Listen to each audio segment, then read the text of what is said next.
Joining us now is the Nationals leader. David, thanks for joining us. Will there be a nuclear reactor in your electorate? You're just going to have to wait a little bit longer. We'll announce that in the next little bit, but we'll be upfront and honest with the Australian people. And that's about making sure that on a technical basis that it does work in the geographical areas that we're saying that they'll go. But they will be where existing coal-fired power stations are. And the reason we want to do that is because there's existing infrastructure, there's existing workforces that can enjoy workforce beyond coal, but there's also the fact that we get rid of the 28,000 kilometres of transmission lines that will be required under this green folly of renewable energy that's destroying the very thing it's there to protect, the actual natural environment, while tearing up also prime agricultural land and your food security and driving up your food prices. So there is a sensible solution to this. We will announce it and we'll be able to show our costings as well about how much this will cost, what your energy bill will be and what your energy mix will be, about making sure we're not putting all our energy eggs in one basket. We're going to have concentration risk by going an all renewables approach that can't even underpin manufacturing with batteries and wind factories and solar factories. They just can't do it. And so you need this thing called base load power. And we'll make sure that we have that mix and Australians will see that, and we'll see a clear difference between us and this all renewables approach. Well, just on that, the difference between the approaches, is the Coalition's election chances really incumbent on getting energy policy right? You've already set a clear difference, for example, in the issue of migration, but do you see nuclear as a make or break? Well, I think it goes to the heart of the cost of living, and that's what Australians are feeling. And Australians need to ask themselves, after 2 years of Anthony Albanese, are they better off or worse off? And you look at what's driving inflation. Discretionary spending stopped. We're not going to see Jerry Harvey to get a TV over a weekend anymore, but our fixed costs continue to be there. And it's our energy bills and it's our food bills, and they're intertwined because food costs more because of the cost of energy for food processors. But what you don't want to do is create sovereign risk and concentration risk by putting all your energy eggs in one basket. We acknowledge the Gen Cost report, but what that Gen Cost report failed to do last week as well, when we're going to talk about the cost of nuclear, it failed to acknowledge that a nuclear power plant goes for some 80 to 100 years.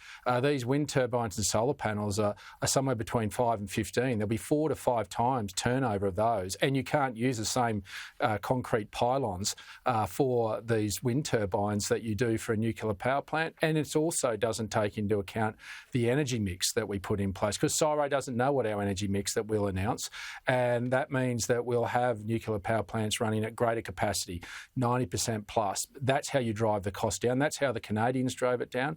And so that's what we'll articulate along with the sites to be upfront. And what you're going to get out of Peter Dutton and I is what you see is what you get. There'll be no sleight of hand. What we say we're going to do, we're going to execute. We're going to make sure that we follow through. But I think what the Australian people want now is leadership, and you can't keep spending Australian taxpayers' money to solve the nation's problems, because ultimately it runs out. You've got to address the fundamentals, and that's cheaper energy, more reliable energy, but also attacking those things like food prices and migration and a bloated bureaucracy of 36,000 extra public servants here in Canberra. That's not going to keep the lights on, and that's the common sense that we'll be bringing to a new coalition government.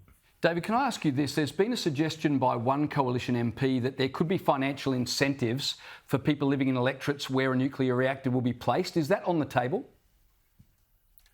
Oh, look, we're looking at a whole range of different policies, but let me tell you, there are billions of dollars worth of incentives of having a nuclear power plant in your community.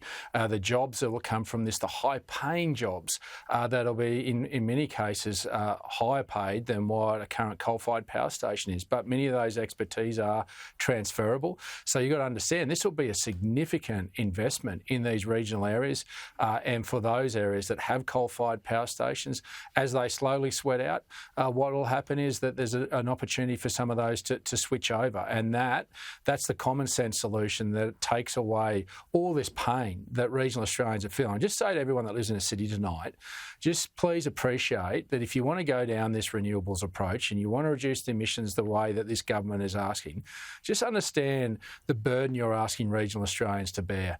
We're actually having our livelihoods ripped up in front of us because our prime agricultural land's taken away, not just with the turbines and panels, but with the transmission lines. We're tearing families apart, we're tearing communities apart, but for some reason we're meant to bear that brunt when there's an alternative solution that we can take time to get right, and we will get right, and we'll live up to our international commitments. David, we're almost out of time, but I just want to ask you, we spoke earlier about the government's plan to criminalise hate speech. What's the Coalition's view? Is this really necessary? Well, we've got to see what's in the detail. I'm reticent to support anything that Mark Dreyfus may bring to the Parliament without seeing the detail. There are already laws in place, criminal laws in place, and I think the government's got to articulate why they haven't been used, why they aren't satisfactory. And if they're not, then we'll be constructive. But we need to understand the detail and that there aren't any unintended consequences. But what could solve a lot of this is leadership.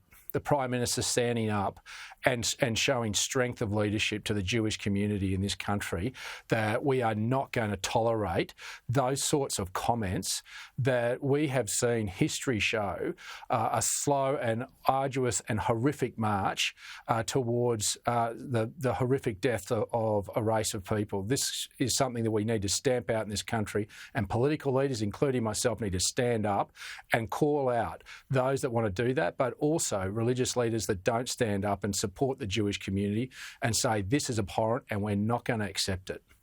David Littleproud, thank you for your time tonight. We appreciate it.